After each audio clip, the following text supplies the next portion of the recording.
thoughtful. Freddy Krueger didn't attack in the real world.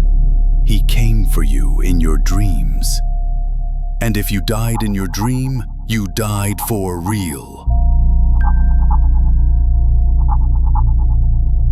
Who stalks you in your dreams is a special kind of terror. You know the name Freddy Krueger. You've seen the bladed glove, the striped sweater. The idea of a killer who hunts you in your sleep, it sounds like fiction. But what if it's not? What if the real-life story behind A Nightmare on Elm Street is more terrifying than the movie? A mystery where healthy young men began dying in their sleep for no medical reason. This is the real-life nightmare Hollywood didn't invent, it only borrowed. Section 1. The Hollywood Nightmare. When Wes Craven released A Nightmare on Elm Street in 1984, it shocked audiences. Freddy Krueger, a burned, vengeful killer, didn't attack in the real world. He came for you in your dreams. And if you died in your dream, you died for real.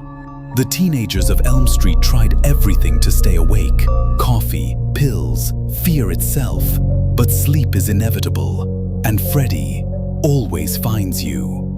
But for one community in America, this movie wasn't fiction. It felt horrifyingly familiar.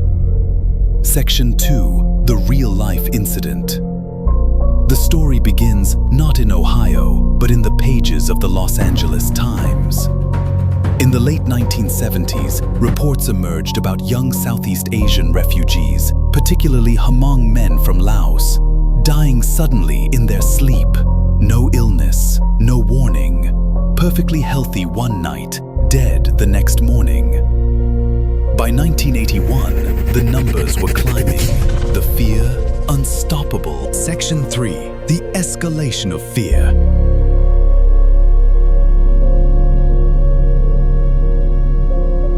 These weren't peaceful deaths. Families reported hearing screaming, moans, even thrashing sounds coming from the victims' rooms.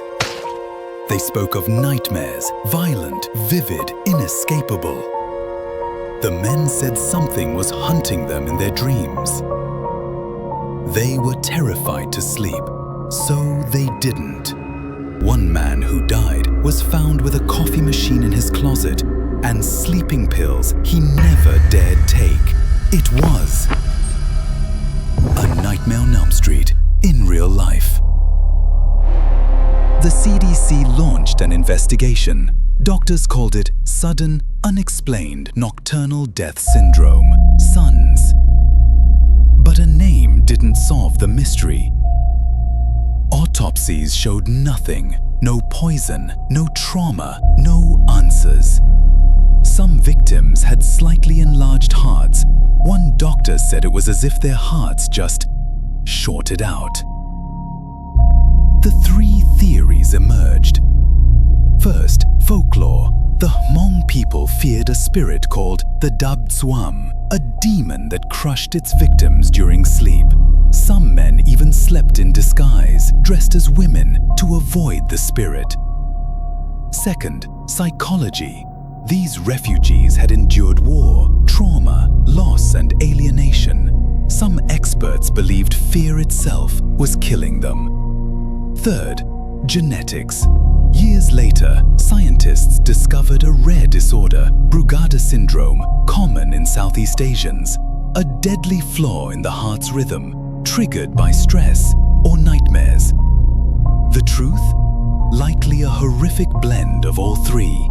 Wes Craven read about these cases in the LA Times. One story haunted him, a young boy who stayed awake for days, afraid to sleep. When he finally did, his parents were relieved until they heard him screaming in the night. By the time they reached him, he was dead.